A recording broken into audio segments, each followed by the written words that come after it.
Hello guys and welcome to the first video lesson of the week number 3. I hope everybody is doing well. I know that we're still under this situation that is quite tough.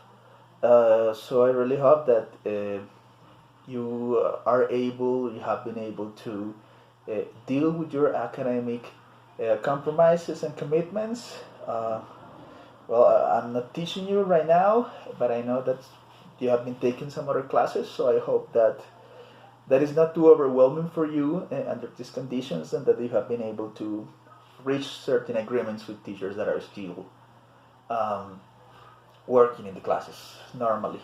Uh, I really hope also that you're okay with your families, that you're okay with your interpersonal relationships, uh, which is really important to keep a stable head and emotional and mental health that is suitable for everybody. So I send you my best of energies, guys. So as usual, I'm going to start by sharing with you a short poem. This time, this is going to be by Ernesto Cardenal, who is a um, Nicaraguan poet of quite some notoriety. And I really find this poem a little bit funny because it has a little bit of, let's say, love and tenderness and a way to show appreciation, but at the same time it seems to be a little bit resentful and filled with a little bit of sarcastic vengeance. So, anyway, the poem says like this. Te doy, Claudia, estos versos porque tú eres su dueña. Los he escrito sencillos para que tú los entiendas. Son para ti solamente, pero si a ti no te interesan, un día se divulgarán tal vez por toda Hispanoamérica. Y si el amor que los dictó tú también lo desprecias, otras soñarán con este amor que no fue para ellas. Y tal vez verás, Claudia, que estos poemas, escritos para conquistarte a ti, despiertan en otras parejas enamoradas que los lean los besos que en ti no despertó el poeta. Cuídate, Claudia, cuando estés conmigo, porque el gesto más leve, cualquier palabra, un suspiro de Claudia, el menor descuido, tal vez un día los examinen eruditos, y este baile de Claudia se recuerde por siglos. Claudia, ya te lo aviso. Otros podrán ganar mucho dinero, pero yo he sacrificado ese dinero por escribirte estos cantos a ti, o a otra que cantaré en vez de a ti, o a nadie. Al perderte yo a ti, tú y yo hemos perdido. Yo porque tú eras lo que yo más amaba, y tú porque yo era el que te amaba más. Pero de nosotros dos tú pierdes más que yo, porque yo podría amar a otras como te amaba a ti, pero a ti no te amarán como te amaba yo. Esta será mi venganza. Un día llegue a tus manos el libro de un poeta famoso y leas estas líneas que el autor escribió para ti y tú no lo sepas. What I find funny most of all is that this little revenge was definitely accomplished. Like eventually he became a really famous poet, and I'm pretty sure that Claudia received his verses and she was able to read them. Okay, guys. So let's get down to business. Last week in the previous session we were talking about classic behaviorism with Pavlov. Hopefully all these technical vocabulary and different relationships that are like the tough part of that school of thought about human learning somehow was able to be managed. I received a lot of different questions and somehow examples, and I realized that most of them were quite good.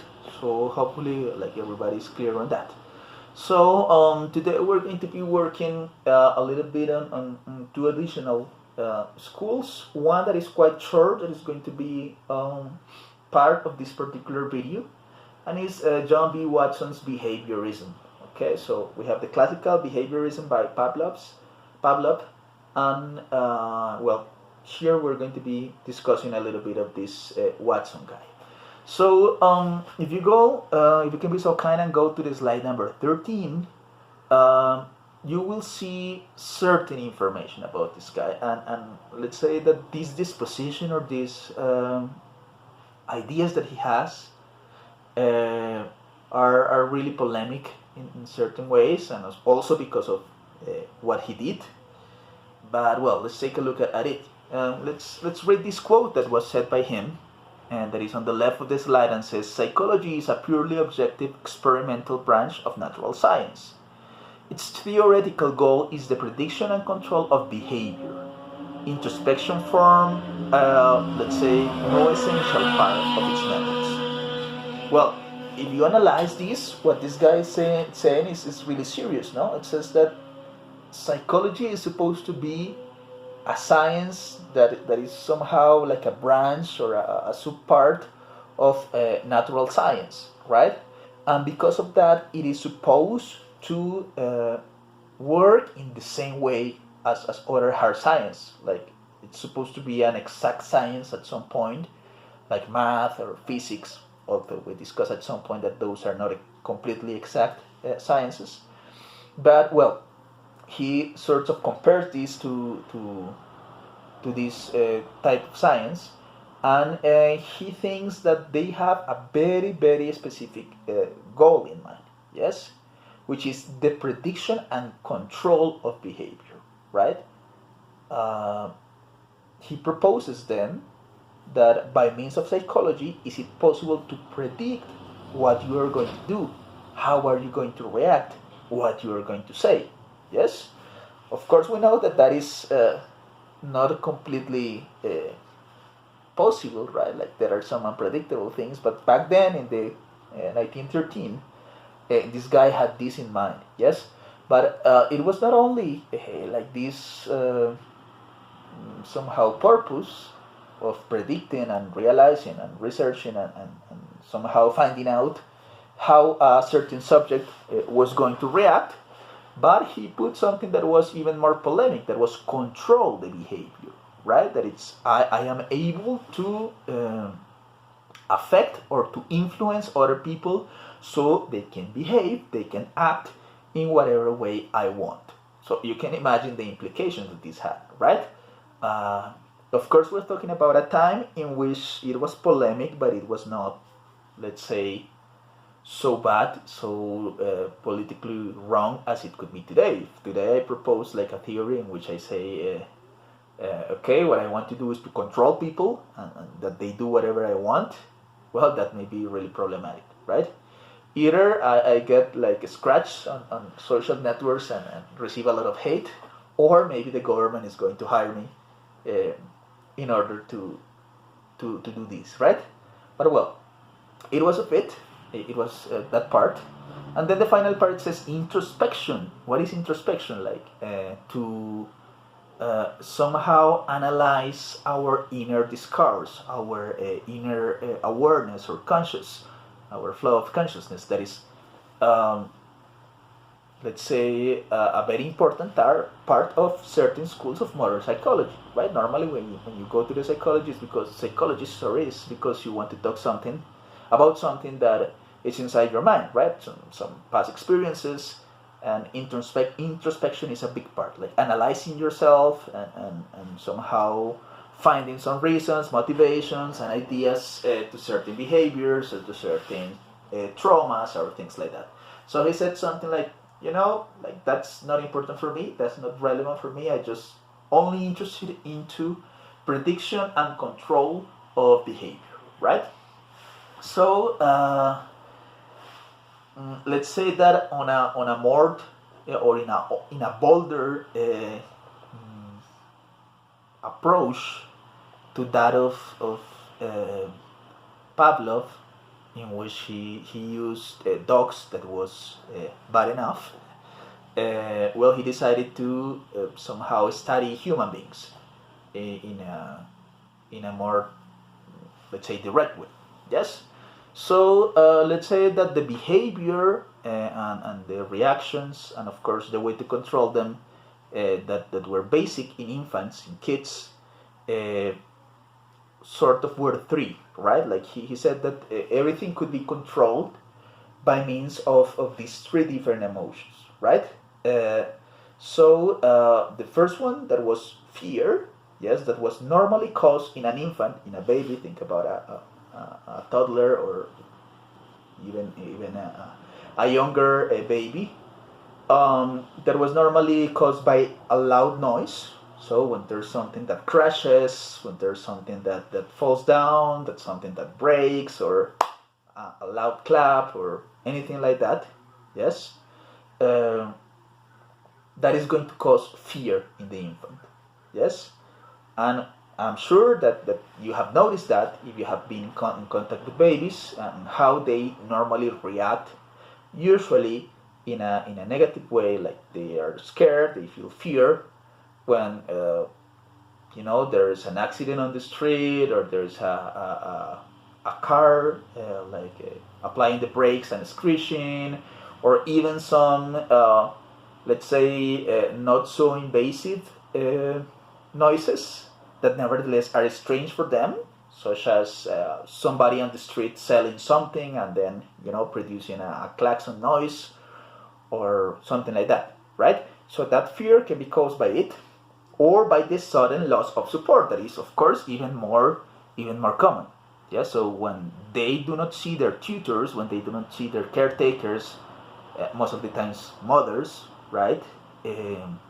Well, they feel afraid, desperate, they start crying, right? So this loss of support is something that is going to be essential in the way they behave, yes, and in the way in which you can somehow control the behavior of infants, of kids. And we like it or not, we employ that as parents, caretakers, uncles, godfathers, whatever you want to call them, whatever role you have ever exerted when you are in contact with a kid or with a baby that age. Definitely you apply at some point the Watson's behaviorism. Okay, then we have a second emotion, right? That is rage, yes, anger, and that is normally caused by restriction of body movement, yes. So when the kid would like to move in a particular way, but then he is restrained, that is pretty common, that in certain families like to, let's say, wrap the kid into blankets, or put them mittens under hands, or maybe caps, or similar things. So normally this rage, or this discomfort, is produced by this restriction of body movements. Of course, I'm sure that there are like some other ways, or some other causes for this. You can think of maybe deprivation of food, that can be either interpreted as fear or rage, depending on the kid. But well, let's say that by his research and his investigation, what Watson proposed was that the rage was produced by this restriction of body movement. Finally, we had this third emotion that is quite important, and that seems a little bit corny, but well, he approached it in a scientific kind of way, yes, and it was love, yes. So how was a kid able to be influenced by love? Well, caused by caressing and rocking, yes. So you could take a kid and move him, and sing a lullaby to him, and hum to him, and somehow the contact between the caretaker and the kid, by caressing the face, the body in general, is going to somehow transmit this love, right? So these are like the three basic emotions that Watson proposes, and he mentions that any other emotion that a kid may feel is just a combination of love and fear, fear and rage, fear and love, rage and love, etc. Right? That is what he proposes. So, well, he did like a lot of different experiments that nowadays is not really a correct word, right? Like you do not do experiments with human people, but with humans, I mean, because it's not correct to say that anymore, right? So normally you do observations nowadays. But well, he used to call it in that way, and what this guy did was basically make use of a little kid that posterity has known as Albert, right? So most likely what he did was to pay the mother of the kid a sum of money in order to experiment with him at some point. Yes, which is unethical and which is nothing that we would like to repeat these days. But well, that was done back then, and at some point, unfortunate as it is, it had like some results and some benefits, if we want to call them that way, right? This is interesting in here, like something that you can think about, guys, and how science somehow advances, sacrificing a lot of ethical things. Yes, I am not saying that is good or bad. You decide that, but I am putting that over the table. Like there's a lot of vaccines that were created at the expense of the death of tons of animals, of experimentation with people during war, right? A lot of psychological studies done in this way. Well, a lot of the things that we normally use daily, such as cosmetics, makeup and things like that, are done at the expense of it, right? So think about it, guys. Like how ethical is that, and how willing are we to perpetrate certain things as human beings to other human beings or to other living beings in order to advance? So what this guy did was, well, of course, many things, but let's say that his most famous experiment was, if you can take a look at the slide over there in the page 13, in the slide 13, is that he exposed the kid to a rat. Yes. There are like different versions of it. Some people say that it was, or let's say some studies, because this is not gossip, no? That it was a real rat. Some other ones says that it was an artificial. Of course, this changes a lot because of the conditions and the reputation of the guy, no? And he was presented this, yes, and then from the back, from a point that was not visible, Watson took a metal bar and he hit the metal bar with a hammer, right? You can imagine the sound, the loud noise that it produces, yes, and for a baby this age, like the one that you see in the photograph, well, this was somehow a major discomfort, like listening to something like that. It shouldn't have been expected or fun at all. So this loud noise like caused a lot of fear in the kid, and he reacted in the expectable way, that was crying, screaming, and developing this fear reaction or this fear impulse to this. No, eventually, and this is something pretty similar to what happened to Pavlov's dog.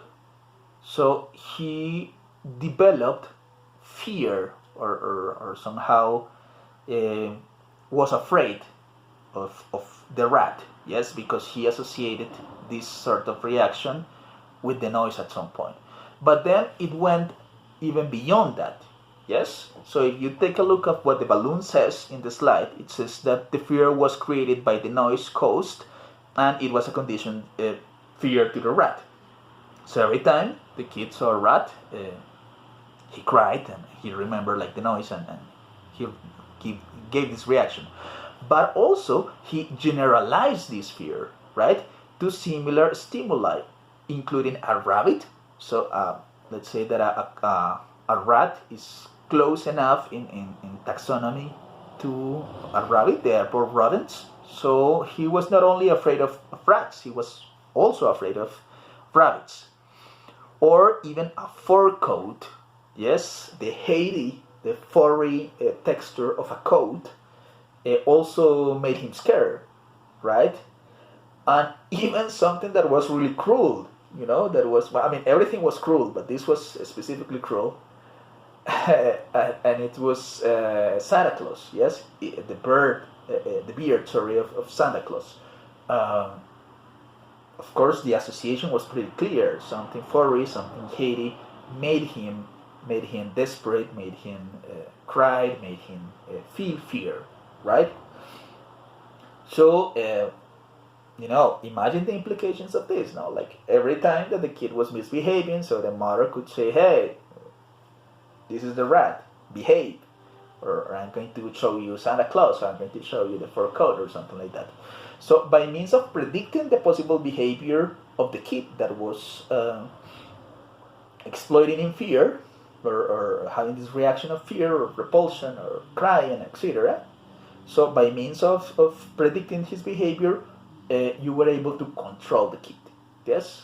Like, so if he was misbehaving, or if you want him to do something, or if you want him to stop doing something, or something like that, you could manage the kid. Yes, you could say, well, if you do this, or don't do this, or something like that, I'm going to show you these different things that are hairy or furry. Well, again, highly unethical, even by the standards of the time. And well, the interesting thing about this is that because of his methods and his methodology and what he did, he was not able to somehow enter into really serious psychological circles because of this, because the experiments of Watson were a little bit polemic, so he couldn't like advance in his profession in that way. Curiously, and this is like the most interesting part, many marketing companies decided that those studies were really, really interesting and practical for them, and they decided to hire him for their services, right? Which makes complete sense, yes, because advertisement manipulates us in many ways. Yes, like how many times have you felt the need of eating something, buying something, spend some money on something because of the publicity, because of the advertisement? Yes? Well, very simplistic, because good advertisement is able to predict your behavior, predict what you want, predict how are you going to react, and then control you, right? Like by creating or somehow creating the conditions for you to develop or improve needs, so make you feel you are going to earn status or satisfaction or pleasure or whatever from a particular purchase, right? So if we are susceptible of being controlled like today in a relatively easy way by marketing, advertisement, politics, news, well, we owe that in a big measure to Mr. Watson, right? Like, and his studies and his, let's say, direct experiments with human beings. Okay, so that's a little bit about behaviorism with Watson. You will see that there are certain similarities with what Pavlov did, but there are also certain important differences.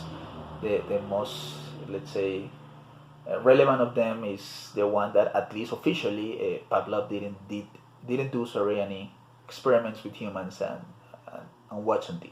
Yes, and those are the ones that we know of. We really don't know like what could be the secret ones, right? Well, what we're going to do as an assignment number 1 for this week, it's concerning the slide number 14. It says, list at least 3 things, situations that makes you afraid or gross out. Darkness, insects, rats. We have this reaction to these different things that either scare you or makes you want to puke, makes you want to, it causes you discomfort at a let's say high rate. right?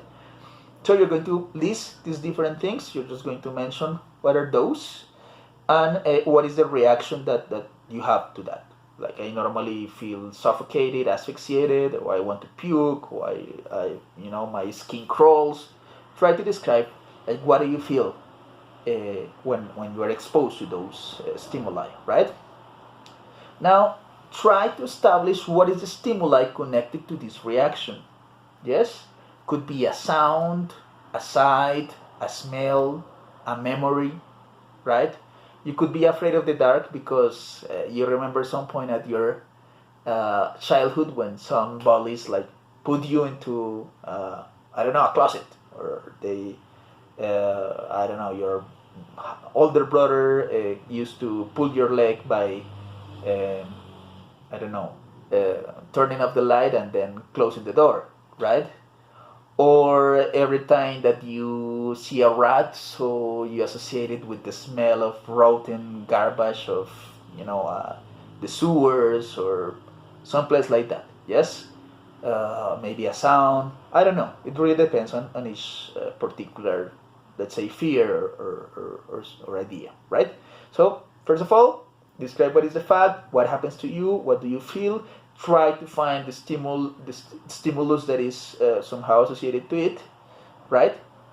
That will be the second part. And then the third, try to decide how logically connected are stimuli and reaction, right? What I'm trying to say over here is this, like, normally you feel scared of rats because they could transmit you diseases, or because they are dirty. Yes, if that's the case, that would be a really reasonable reaction. Yes, like every time you see a rat, you think about rabies, and you think about the horrible things that they eat, and somehow their bad smell or something like that. That is more or less of a close reaction. Yes, it's reasonable. Think about Albert. Albert associated rats with a loud noise that are not produced by rats really, right? It was artificial, this stimulus. So it may happen, yes? For some of you, the stimuli can be very reasonable or associated to some logical reasons, or some other ones can be like completely, out of the thing. All right? I have like 3 minutes for this video. I am really scared of knives, for example. Yes? And that is one of my phobias. So you can imagine how I can react during somebody trying to rob me. And the origin of this, it is because I had an uncle who had a book. I think it was the Arabian Nights, and I was reading. I really liked to read that. I was about 6 or 7 years. No, sorry, it was about like 8 or 10 years, something like that. I really read since I was really, really little. And then I remember a passage in which somebody was being stabbed with a sword or something like that. And the description was very explicit, yes, in the fact that this sword was entering, breaking his skin, penetrating his organs, his intestines, and the blood was flowing, and let's say all the tissues were opening, and it was so invasive that I pictured the whole thing, and it terrified me. Yes, because there was not even a picture of it at the moment, and it terrified me. Yes, and it described how it entered and then how it went out, and one more time. Yes, because the guy was stabbed a couple of times or something like that. So every time I see a knife in a, let's say, negative way, I think about that and what it could do to my body if I was stabbed. So I get really scared of it, which is not really a very logical reason. Well, I know that blades are made for different things, no, such as cutting and opening things and stuff. So that is the example that I can give you. Hopefully you can find like different ways and try to determine if that is logical or not. Okay. So by the way, this can be done in groups of 4 people, and you already know like how does it work. Okay. So thank you very much. Hope everything's clear, and see you in the next and final video. Bye bye. Hugs.